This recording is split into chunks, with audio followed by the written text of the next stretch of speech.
Hey folks, welcome back. Today we're getting to know the Valkyrie Generals who waged the battle of all time across the fields of Valhalla. Much of the information in this video is going to come from the well-sourced Heroscape Wiki, which I will link in the description. In the world of Heroscape, several Kyrie warriors have located and secured powerful wellsprings. When drank from, these wellsprings endow the user with visions of warriors across time and space, as well as the ability to summon said warriors to their side in Valhalla. Thorman, discoverer of the wellsprings, writes about this in his journal. The Valkyrie discovered that the images in those visions were of great heroes, warriors, and creatures from other worlds, other eras. They devised ways to beckon them to Valhalla, and gathered them into powerful armies to fight for their side. Lush valleys and hillsides became military strongholds.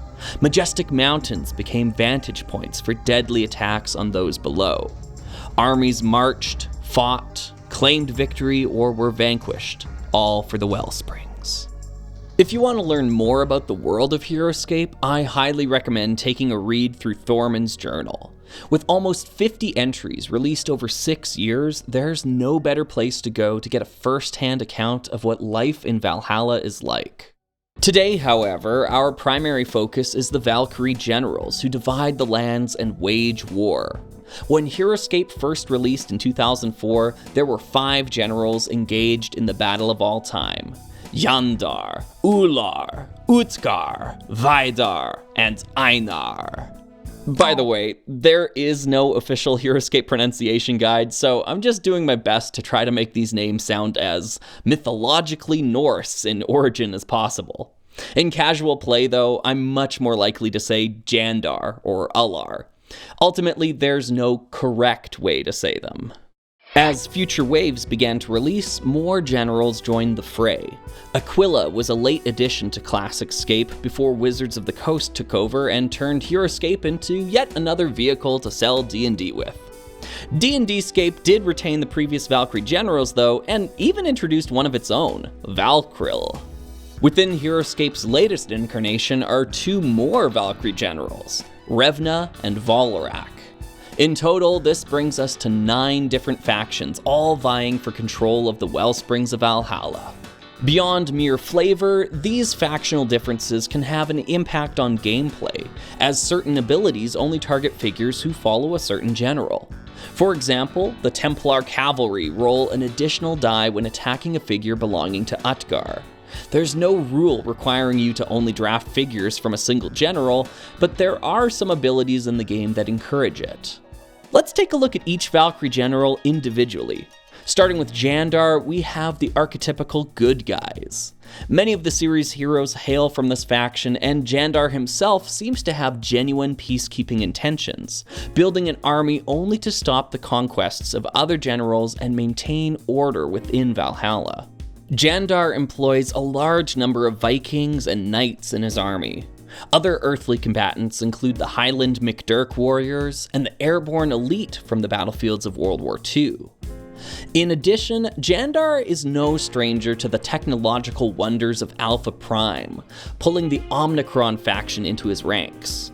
Lastly, the ice dragon Nilfheim is a powerful force to be reckoned with on his own. Within Age of Annihilation, Jandar has increased his reach to Nox Dorma and recruited the forces of Knight Irene and her Frostclaw paladins, with more on the horizon.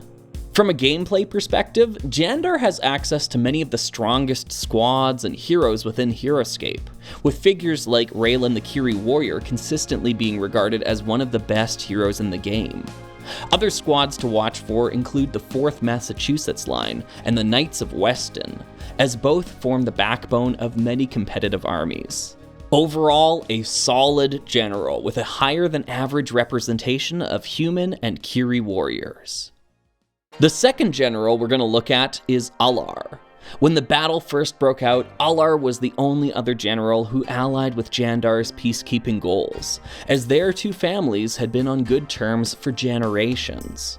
While Jandar formed a coalition of forces from humanity's past, Ular focused his efforts on the fantasy world of Phaland. Many elven factions united under Ular, including the Aubrian archers and the warriors of Ashra.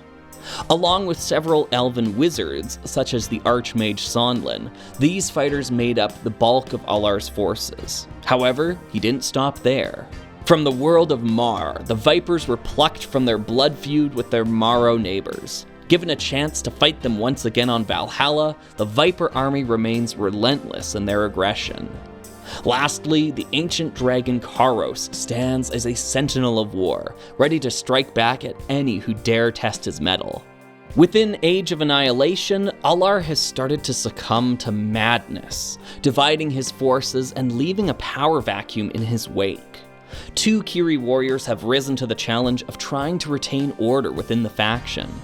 From a gameplay perspective, Ular is undoubtedly the underdog general from the original 5. Very few of his forces can be considered competitive, with perhaps his most viable offering being the Greenscale warriors from D&D. That's not to say that Ular doesn't have fun or thematic army building potential, just that there isn't much here to compete within the higher echelons of play. Overall, Ular might be the most thematically consistent general in the game, but really suffers from a lack of representation in the later years of Heroscape. A general with the opposite problem is Utgar. This truly bloated faction has certainly stacked the deck in their favor, leading to many other generals eventually taking up arms against them. Utgar is a warmonger and does not seek peace in Valhalla. Instead, he desires to rule over all 15 Wellsprings in order to eventually spread his wrath to the worlds he summons forces from. Utgar commands several expansive sub-factions within his ranks, with the Maro potentially being the most fleshed out. Thank you. What a terrific audience. Utgar also commands a legion of orcs. You might think this is excessive, but when you stop to consider the rule of cool of an orc riding a dinosaur into battle, it all starts to make sense. If the teenaged edgelord appeal wasn't already there, then we also have the Deathwalker series of Soulborgs, with their Deathstalker and Death Reaver squad mates.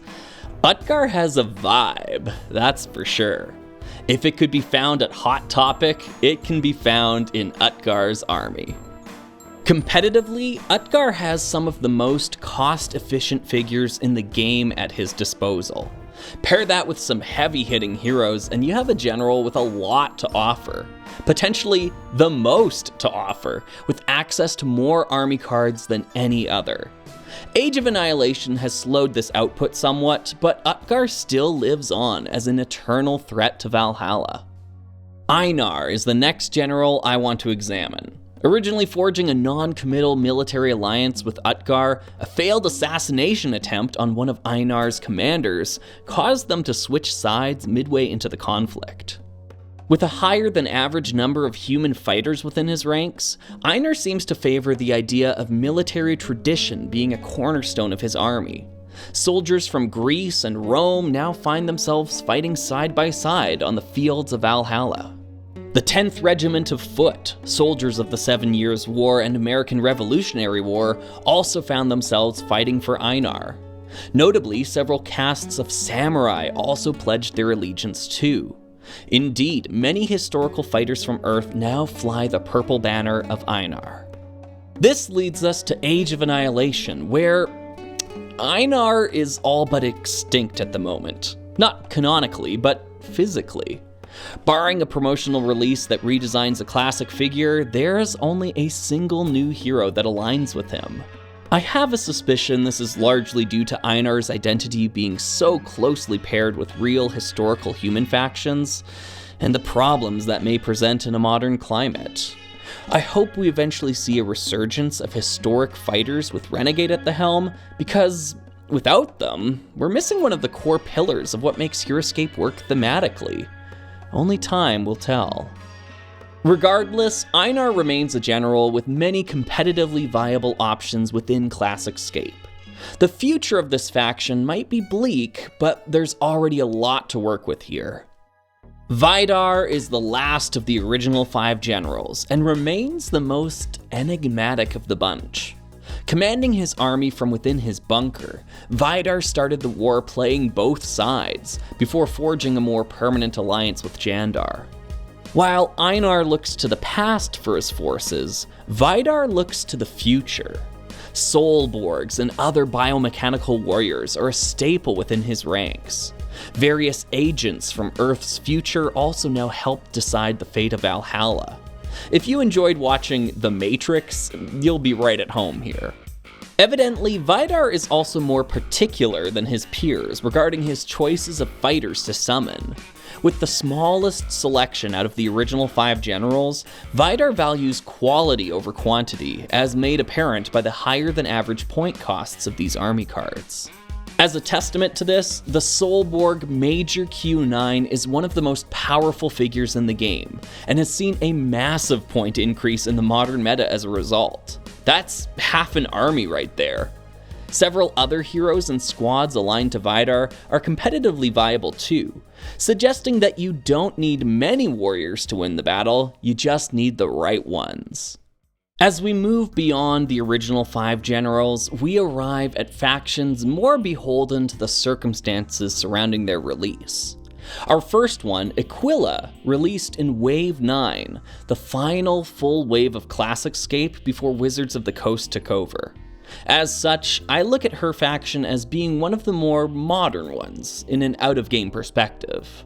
In-game, Aquila began the war as a young priestess who accidentally discovered a wellspring before transforming into the battle-weary general she has become by the Age of Annihilation. Her mighty dragon Zenithrax was sent to a peace summit to bring a close to the 20 years of war. However, negotiations soured and the fighting picked up again, fiercer than ever. Initially, Aquila summoned many warriors native to the Takala jungles of Valhalla, but later expanded her search to find warriors of Earth and Phaland as well. The Axe Grinders of Burningforge remain one of her most competitively viable summons to date. Within the canonically dubious D&D years, her faction was expanded considerably, with many beasts and other warriors taking up arms for her. In Age of Annihilation, her ranks increase yet again, with several fighters from Aborius joining the fray. To some extent, I think it's fair to say that there's a bit of thematic overlap between Aquila and Ular, with the former certainly usurping the latter in terms of releases post-2009. That being said, I personally think Aquila has forged a unique identity for herself and has a rightful place within Heroscape. I can't say the same about our next general, though. Valkyrie was released in the final year of D&D-scape, and to date has only 4 squads to his name, without a single hero to lead them. Officially, there's hardly anything here to constitute a true faction, but that didn't stop the fans from trying. The Valhalla Customs community took this pathetic initial offering and ran with it, creating scores of squads and heroes to beef up this faction. Though I personally find the VC stuff to be pretty hit and miss, I love that they did this and don't want to downplay their hard work here. As far as I'm concerned, Valkyrie is the Customs community general. D&D be damned. Likely because of speculated legal quandaries concerning Valkyrie's origin with Wizards of the Coast, he has essentially been replaced within Age of Annihilation by a new Valkyrie general known as Revna. Thematically, Revna carries the torch forward and employs figures that probably would have gone to Valkyrie if he was still around. With a leadership style that resembles the feigned benevolence of a cultist, Revna casts herself as the only Valkyrie general that offers free will to the forces she summons. Those who fight for her supposedly do it by choice, and there are even those who have broken off to build their own sub-factions of renegades. At the moment, there isn't much here to judge competitively, as Revna is a fresh face to the war for Valhalla. Thematically, this is probably my least favorite current Valkyrie general, but I won't deny the unique and arguably necessary role she fills within the world of Heroscape. In my opinion, the other new Valkyrie general, Valorak, still has a lot to prove. I'll be honest, after Renegade Game Studios removed and reaffiliated all mentions of this general in their master set after Avalon Hill's initial HasLab, I was hoping this meant Valorak got the axe. Unfortunately for me, this is not the case, with Valorak figures confirmed for 2025. I have nothing against the figures themselves. They look fun and interesting. But do we really need another new Valkyrie General? Revna filled a niche left open by Valkyrie's departure, but what is Valorak bringing to the table other than simply sidelining classic generals? Valorak even uses green as a faction color. Alar is surely asking, am I a joke to you? I don't know. We'll have to wait and see what transpires, but I have a sinking feeling that Einar and Alar are going to be taking a back seat in modern Heroscape to make room for new generals who need a magnitude of official releases to justify their existence. I begrudgingly accepted the introduction of previous generals, but eventually you reach a critical mass where the number of factions outpaces the number of figures that can be feasibly released for them. With 8 current Valkyrie generals, Renegade will have a tough balancing act on their hands. I hope they'll find a solution that satisfies fans both old and new. And that concludes our look at all the Valkyrie generals today. Which faction is your favorite? Let me know. Unless it's Valorak, you can just keep that information to yourself. I've been your host, R.R. Slugger, and until next time, happy scaping.